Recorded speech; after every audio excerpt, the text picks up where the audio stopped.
the pen is mightier than the sword. Because it's a metaphor and forget it.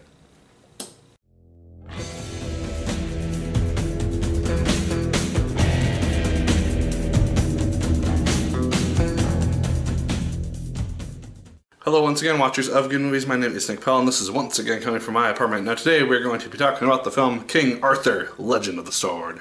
Now this is a review which I was not really sure if I was actually going to end up doing or not, because I saw the trailers for this movie and I wasn't terribly interested in it, but since I'm kind of starting to get back into the reviews and whatnot, I figured let's go see it and see if it's as bad as the critics seem to think it is. The general plot of this film is that it's very similar to Lion King overall. You have this king who's in charge of Camelot. He's fended off this huge army led by this evil sorcerer person, and he gets betrayed by his brother, and his son goes in to live in the poor people area, grows up to be kind of a leader of the thieves person, pulls Excalibur from the throne, and ends up being king and has to fend off his uncle in order to take back the throne. General story. Charlie Hunnam plays Arthur. I have not really seen Charlie Hunnam in anything before this. I never watched Sons of Anarchy, just never became something which I got into. So I came in very fresh into his acting style, and I thought it was fine. I didn't really have any issues with it. He's a very smug, likable character, and someone which I could really get behind. Jude Law as the villain is kind of bland. He has some cool action scenes, and he's a very menacing character. He has some very evil scenes where he's really portrays this evil, menacing person, and you really come to hate the guy by the end of it. But overall, in regards to his motivations and his reasons for doing what he's doing, it's never really elaborated on, and that's really disappointing.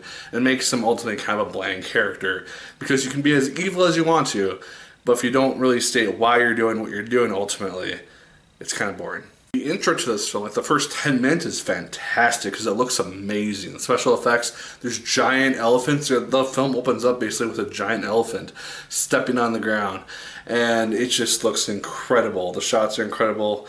The actors, the action sequences, it all looks fantastic, and it really just grabs you, gets you really into the movie.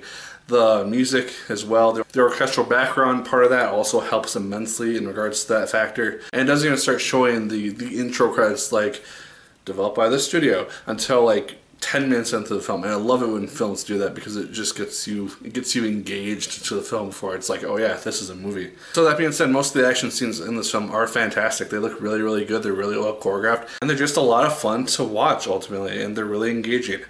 That being said, there are scenes once Arthur starts to be able to use Excalibur and whatnot, where he's just flying around the field and just like super fast speed, like time slows down or something, and he's not. And there was a sequence where he's just taking guys out basically in a circle, and it looked very like a video game, in my opinion. I don't know if they just edited it in a particular way, but there were a couple of fights like that where it looked like a video game. It looked like a fight that you would have in a video game. I was looking for the button prompts in order to like progress the scene or something. So maybe it was just me, but it just looked really, really bad in that regard. But for the most part, the special effects are good. There's magic involved. That all looks really, really neat for the limited aspect that it's actually in the film.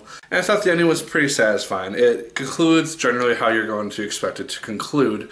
And it's very satisfying because you see Arthur, he rises up, takes back his kingdom. It's Lion King. I've heard that this is supposed to be like a 6-film franchise or something. It doesn't really set up any sort of sequel, which I appreciate, unless there's some sort of end credits scene which does that.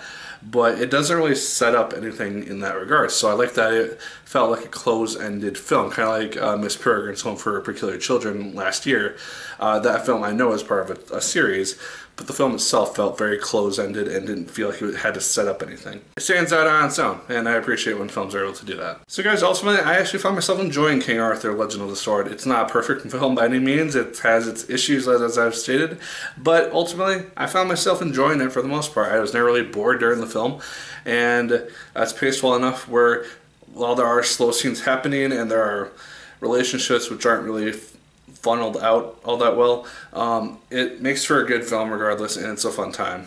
I'd say check it out if you have the opportunity. But guys, those are just my thoughts on King Arthur, Legend of the Sword. Let me know your thoughts in the comments down below. Did you like it as much as I did? Did you hate it more than I did? Let me know. Like, favorite, comment, and subscribe once again if you so choose. I appreciate it immensely.